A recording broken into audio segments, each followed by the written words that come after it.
Hello friends, मैं उपेंद्र सिंह आपका स्वागत कर रहे हैं और आप देख रहे हैं हमारा YouTube channel Singh classes for mathematics.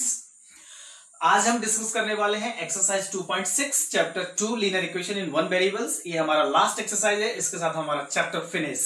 Okay, तो उम्मीद करते हैं कि आपने इस चैप्टर को हमारे साथ बहुत अच्छे से पढ़ा होगा और समझा होगा और शायद आपके डाउट्स क्लियर हो गए होंगे। और मैं हमेशा कोशिश करता रहूंगा कि आपके हर एक डाउट्स का आंसर अब तक दे सकूं। Okay, thank you. तो चलिए हम आगे क्वेश्चंस को बढ़ते आगे। ठीक, तो देखिए यहाँ पे this is the question number 1 of exercise 2.6। 8x minus 3 divided by 3x is equals to 2. This very easy questions. This type of questions we already solved in the previous exercise, but here something is different. Okay, because all the variable terms is given to the left side and right side only 2 is given. There is no denominators. So I told many times when there is no denominator means you have to consider 1. So I consider here 1 as a denominator of 2. Okay, so what we have to do, you know very well, cross multiplications. In this situations we have to do cross multiply like that. I put here arrow. So according to arrow we have to multiply, means this one multiplied by 2 this one and this 3x is multiplied by 2 this one. Okay, so 1 into 8x it will be as it is. Okay, and this 2 and 3x, 2 into 3x is equals to 6x, right? Very easy. Okay, now what we have to do, separate the terms. Separate the terms means one side is variable terms and another side is the constant terms. Okay, so separate. This 6x is the variable, send to left side, and this 3 is a constant, so send to right side. So when we are transferring the terms from left to right or right to left, then sign will be changed. Okay, yeah. So this 8x is as it is, this 6x comes to this side, it becomes negative, and is equals to this 3 goes to this side, it will be positive. 8 minus 6, it will be 2x is equal to 3. So now we have to find the value of x. So this is the 3 by 2. This is the answer of questions 1. Okay, very easy solution is here. Okay, this type of questions we solved many times. Okay, on hope you understand very well and keep your studies continue with me and with my videos. Watch my videos continue. Okay, so now we are discussing question number 2. Same here, like that question number 1. Here is nothing is there, means we have to take 1 and cross multiply it like that. So 1 multiplied by here, it will be as it is. Okay, and is equals to this 15 is multiplied by here. So 15, 7 minus 6x. Okay, this 9x, 15 into 7, 15 7 ja 105. Okay, then 15 into 6, 15 6 ja 90x. Okay, and here you see this 90x is the variable terms, so we have to send left side. Okay, so this 90 sent to left side. 9x is already here it is negative, so after sending it will be positive, then is equal to 105 left. Okay, then 9 plus 90. Okay, both are same terms na, so 9 plus 90, 99x is equal to 105. Now we have to find the value of x. You know very well, 105 divided by 99. We can cancel it. Both are comes in the table of 3. So how do we cancel? We have to find the common factor of these two. So by seeing, we can say that both are comes in the table of 3. 99 is the comes of table of 3 and 105 is also comes in the table of 3. So we can cancel by 3. 3 3s are 9, 1 left, 3 5s are 15, and here 3 3s are 9, 3 3s are 9. So what is left here is 35 by 33. So this is the answer of the question number 2. Okay friends, अब हम question number 3 discuss करने वाले हैं। Question number 2 के बाद 3 है। जैसा आप देख रहे हैं क्वेश्चन नंबर 3 आपको देखेगा z upon z plus 15 is equal to 4 upon 9. Very easy questions. हमें पता है कि ऐसे क्वेश्चन हमें पहला स्टेप क्या होता है क्रॉस मल्टीप्लाई। जब भी आपको इस टाइप की सिचुएशन दिखे, क्रॉस मल्टीप्लाई करके ही हम सॉल्व कर सकते हैं, इसके अलावा कोई दूसरा वे नहीं है। सो अब हम क्रॉस मल्टीप्लाई करेंगे। तो क्रॉस मल्टीप्लाई इसका ऐसे हो जाएगा, z का 9 से और 4 का z प्लस 15 से। तो 9 इंटू जेड, ये हमारा 9z हो गया, is equal to 4 into this. तो हम पहले लिखेंगे, उसके बाद हम मल्टीप्लाई करेंगे। ठीक, तो ये 9z as it is, 4 into Z, ये हो जाएगा 4z, और 4 इंटू 15 ये हो जाएगा 60। करेक्ट। ये 4z इधर वेरिएबल टर्म्स है, क्योंकि ये हमारा पहला कंसेप्ट है लीनियर इक्वेशन सॉल्व करने का, कि एक तरफ वेरिएबल टर्म्स और एक तरफ कांस्टेंट टर्म्स। तो हम इसीलिए इस 4z को लेफ्ट की तरफ लेके आएंगे। तो ये 9z as it is minus 4z is equal to 60। 9 minus 4 ये हो जाएगा 5z is equal to 60। So z निकालना है हमें 60 अपॉन 5। ये 12 टाइम्स आएगा, ये हमको पता ही है। तो ये हमारा आंसर आ गया, z इज इक्वल टू 12। ये क्वेश्चन नंबर 3 का सॉल्यूशन है। अगर आपको कोई प्रॉब्लम्स होगी तो हमें कमेंट बॉक्स में लिखिएगा। कोई स्टेप्स नहीं समझ में आ गया तो मैं उस स्टेप्स को एक्सप्लेन करूंगा आपको। ओके, चलिए अब हम क्वेश्चन नंबर 4 की तरफ मूव करेंगे। This is actually question number 4, not 2। Question number 4। Okay, first we see the questions. 3y plus 4 upon 2 minus 6y is equal to minus 2/5।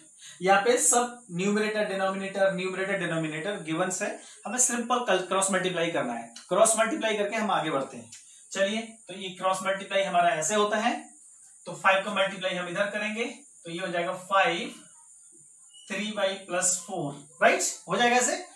इस -2 का मल्टीप्लाई इसमें करेंगे, इज इक्वल टू -2 और 2 minus 6y। Okay, I think is very easy steps, there is no problem. अब हम क्या करेंगे, जो ब्रैकेट के बाहर वैल्यूज है उनका मल्टीप्लाई करेंगे। तो ये मल्टीप्लाई 5 3 जा 15y, 5 4 जा 20। यहां -2 है, हमें माइनस साइन को भी साथ में लेके चलना है। तो -2 इंटू 2, तो 2 2 जा तो 4 हो जाएगा, but because of this it will be negative and this multiplied by 2 है। तो 2 into 6 12, but this minus and this minus becomes plus, so 12y। अब हम क्या करेंगे, वही common separate the terms, variables और कांस्टेंट। तो ये 12y इधर ला देंगे, इस 20 को उधर ले जाएंगे, सेपरेट हो जाएंगे। तो 15 एज इट इज, 12 इधर आएगा तो ये होगा माइनस का, ये माइनस का 4 एज इट इज, 20 उधर जाएगा वो भी हो जाएगा माइनस का। ठीक है, तो 15 माइनस 12 ये हो जाएगा 3y। माइनस और माइनस प्लस हो जाता है, हमें पता है, लेकिन रिजल्ट हमारा नेगेटिव ही रहता है। दोनों वैल्यूज अगर नेगेटिव होती हैं तो हम उनको ऐड कर देंगे और जो आंसर आएगा उसके आगे माइनस लगा देंगे। ये चीज थोड़ा सा ध्यान रखना, कभी कभी स्टूडेंट्स कंफ्यूज होते हैं यहाँ पे, तो मैं नहीं चाहता कि आपका ये क्वेश्चन गलत हो। तो इसलिए इस चीज को ध्यान रखना, जब भी दोनों वैल्यूज नेगेटिव होती हैं तो हम वहां पे प्लस करते हैं। ठीक है, अब क्या है, y का वैल्यू निकालेंगे, तो y is equal to -24 divided by 3। तो ये 8 टाइम्स जाएगा, ये तो हमें पता ही होगा, तो ये -8 आंसर आ गया। क्योंकि मैथमेटिक्स को स्ट्रॉन्ग बनाने के लिए एक बहुत ज्यादा जरूरी चीज है, आपको टेबल्स अगर नहीं आ रहे हैं ना तो बहुत मुश्किल हो सकती है। तो मैं आपसे यही रिकमेंड करूंगा कि सबसे पहले मल्टीप्लिकेशन टेबल हो सके जितना याद कर लो, लेकिन अच्छे स्ट्रॉन्ग बनाने के लिए कम से कम 30 तक तो आप याद करना ही चाहिए। ठीक है, अब हम क्वेश्चन नंबर 5 और 6 पढ़ेंगे। ओके, तो अब हम डिस्कस करने वाले हैं क्वेश्चन नंबर 5। ठीक है, ये सारे बहुत इजी क्वेश्चंस हैं, मैं बता रहा हूं ना, आप लोग आराम से सॉल्व कर लेंगे। तो अब हम क्वेश्चन नंबर 5 को देखेंगे। तो this is 7y plus 4 upon y plus 2 is equal to -4 upon 3। पहला स्टेप हमारा क्या होगा, करेक्ट, क्रॉस मल्टीप्लाई, क्योंकि हम सबसे पहले क्रॉस मल्टीप्लाई करेंगे। तो 3 का मल्टीप्लाई इधर, ये हो जाएगा 3, 7y plus 4 is equal to ये -4y प्लस 2। बहुत इजी है। अब क्या करेंगे, ये जो ब्रैकेट के बाहर वैल्यूज उनको मल्टीप्लाई कर देंगे ब्रैकेट के अंदर। तो 3 इंटू 7 ये 21y, 3 इंटू 4 ये हो जाएगा 12 इज इक्वल टू, इधर भी मल्टीप्लाई, माइनस साइन है, हमें कंसीडर करना है, पिछले क्वेश्चन में भी बताया था मैं आपको।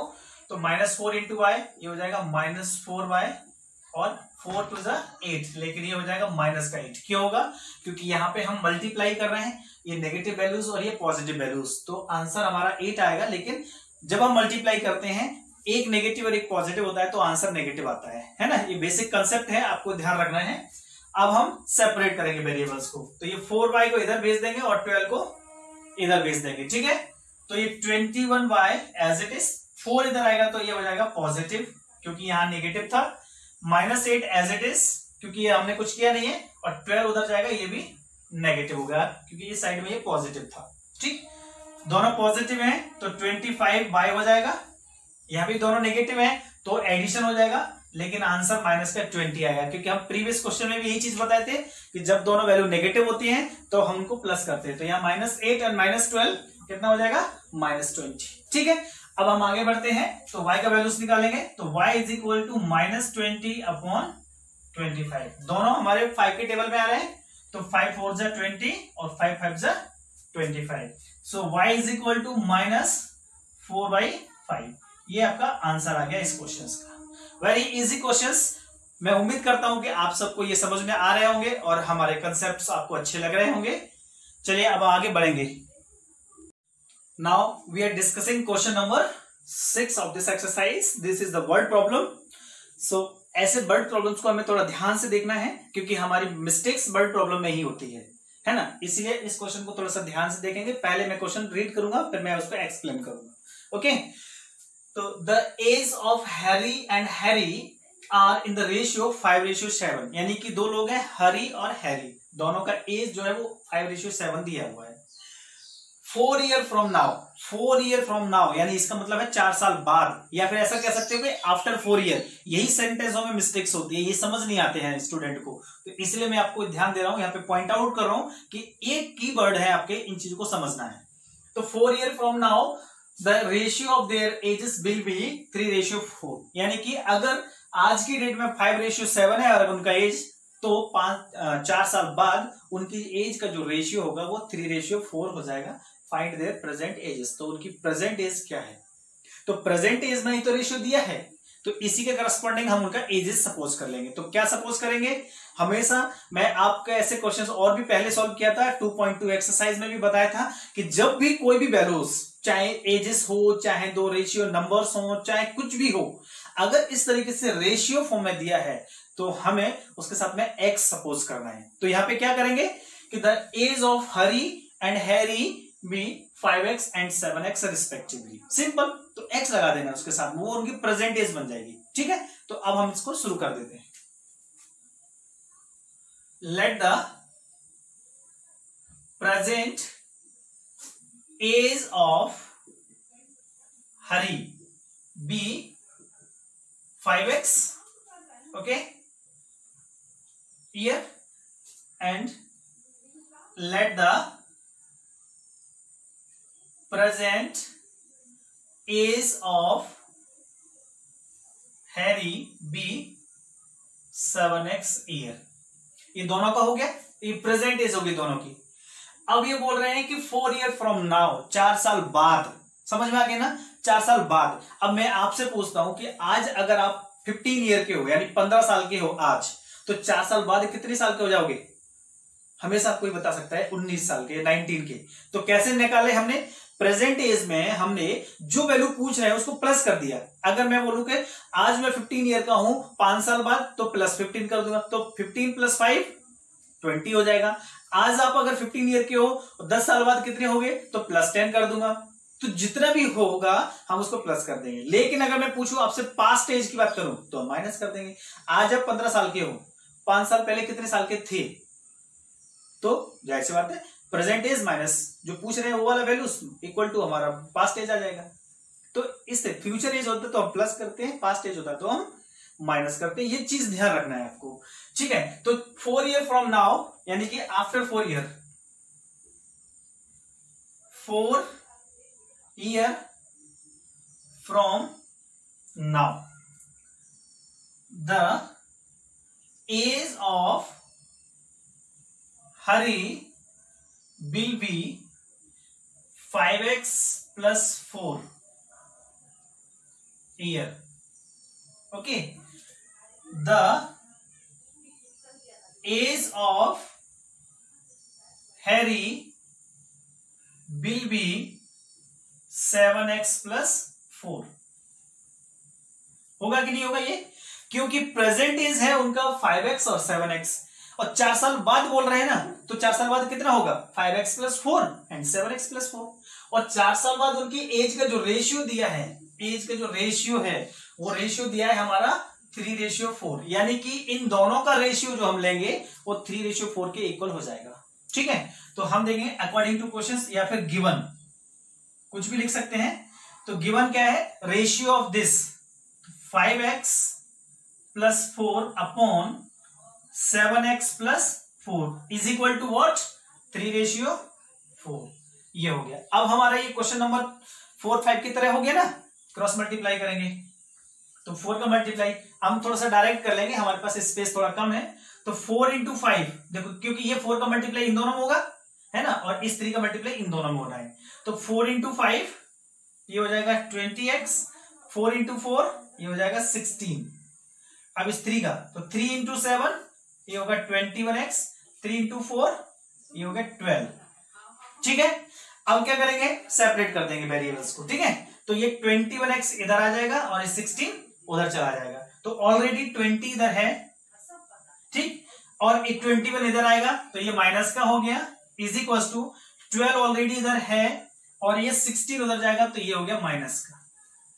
ओके, 20 - 21, क्योंकि ये देखो नेगेटिव नंबर बड़ा है, पॉजिटिव नंबर छोटा है, इसलिए हमारा आंसर नेगेटिव। तो 21 में से 20 माइनस करेंगे, 1 बचेगा, तो सिंपली 1x, यानी कि हम उसको सिंपली x भी लिख सकते हैं, क्योंकि 1 कभी लिखो या ना लिखो कोई फर्क नहीं पड़ना है।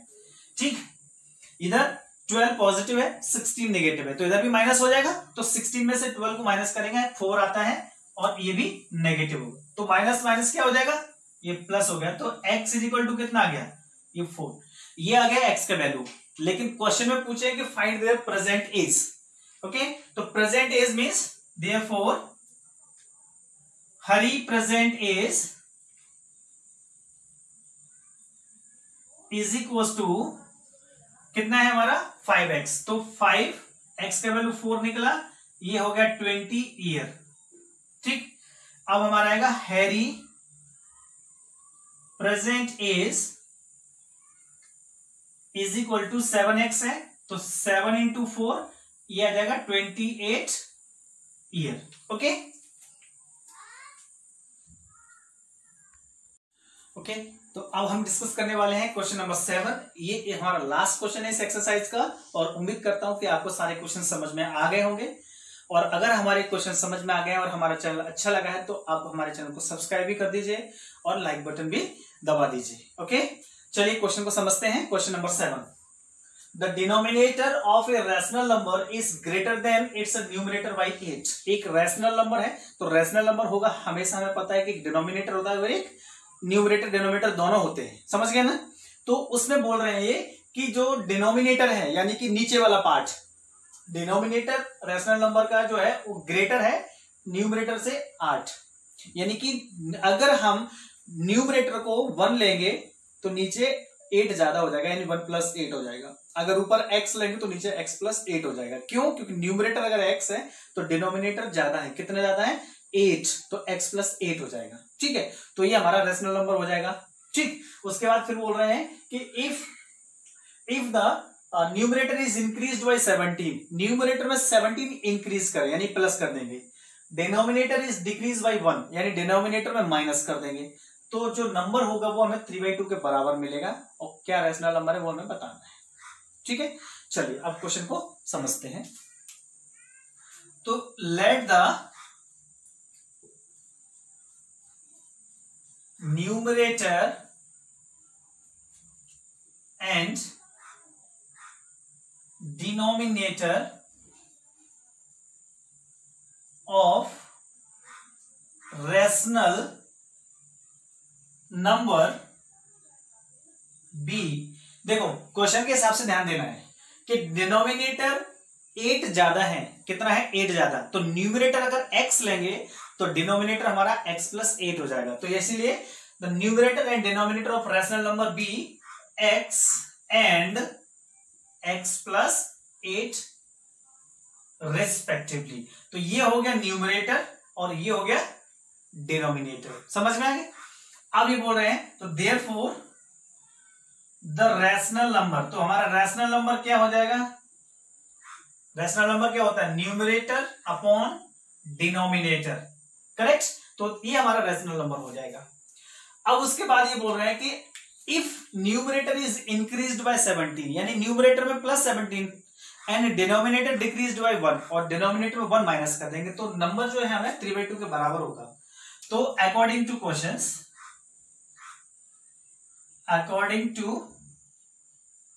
क्वेश्चंस, ओके, तो क्या कह रहे हैं वो? न्यूमरेटर में इंक्रीज करेंगे 17। तो देखो न्यूमरेटर पहले x था, हमने प्लस 17 कर दिया, मतलब ये इंक्रीज हो गया, ठीक। और डिनोमिनेटर डिक्रीज्ड बाय 1, तो डिनोमिनेटर क्या है पहले से ही x प्लस 8, ये डिनोमिनेटर है हमारा, और इसको डिक्रीज करना है कितना? 1 से, तो -1 कर दिया हमने, इज इक्वल टू कितना मिल रहा है? 3/2, ठीक है। ये हमारा क्या है? डिनोमिनेटर था पहले, इस डिनोमिनेटर में से हमने -1 कर दिया है, ठीक है। तो हमारे पास ये नंबर आ गया। अब हम क्या करेंगे? इसको सॉल्व करेंगे। तो cross multiply is the way, ठीक है। आप चाहो तो इधर 8 - 7 इन दोनों को हम सॉल्व कर लेते हैं, उसके बाद भी क्रॉस मल्टीप्लाई कर सकते हैं। तो देखो x प्लस 17, यहां पे देखो इसको सॉल्व कर लो पहले। तो ये x 8 में से 1 जाएगा तो कितना बचा? 7 इज इक्वल टू 3/2। अब क्रॉस मल्टीप्लाई कर देंगे। तो 2 का मल्टीप्लाई इधर और 3 का मल्टीप्लाई इधर, तो 2 इंटू एक्स, ये हो जाएगा 2x, 2 into 17 34 is equal to 3 into x 3x, 3 into 7 21, ठीक है। ये हो गया। अब सेपरेट करेंगे तो 3x इधर जाएगा, 34 उधर जाएगा, तो 2x पहले से ही है, 3x आएगा, ये नेगेटिव, 21 पहले से है और 34 उधर जाएगा नेगेटिव। तो 2x पॉजिटिव, 3x नेगेटिव, तो ये नेगेटिव पॉजिटिव माइनस हो जाएगा, तो माइनस का x बचेगा, 3 में से 2 जाएगा तो 1 बचता है, तो 1x मतलब x हो गया। 34 में से 21 जाएगा, तो ये हमारे पास कितना बचेगा? 4 - 1 3, 3 - 2 1, ये 13 बच गया। दोनों नेगेटिव है तो हमारे पास क्या हो जाएगा? पॉजिटिव हो गया। तो ये x का वैल्यू आ गया 13, ठीक। लेकिन वो पूछ रहे हैं, क्या पूछे थे? कि फाइंड द रैशनल नंबर। तो रैशनल नंबर क्या है? तो क्या है हमारा रैशनल नंबर? यहां पे हमने सपोज किए थे, ये देखो द रैशनल नंबर कितना है? The rational number x/x + 8। तो यहां पर हो जाएगा therefore the rational number is equal to x/x + 8। अब x का वैल्यू कितना निकाले? 13 रख दो इसमें, तो 13/13 + 8, तो कितना आ गया? 13/21। तो ये हो गया आपका आंसर, ठीक है। तो इस क्वेश्चन के साथ में ये एक्सरसाइज भी खत्म हो गया, और आपको पसंद आए होंगे, आपको समझ में आए होंगे, और अगर आपको कोई डाउट्स होगा तो हमें कमेंट बॉक्स में लिखिएगा। और अगर हमारा चैनल पसंद आया, हमारे कंसेप्ट समझ में आ रहे हैं, तो आप हमारे चैनल को सब्सक्राइब कीजिए, इससे हमें बहुत अच्छा लगेगा। Thank you very much.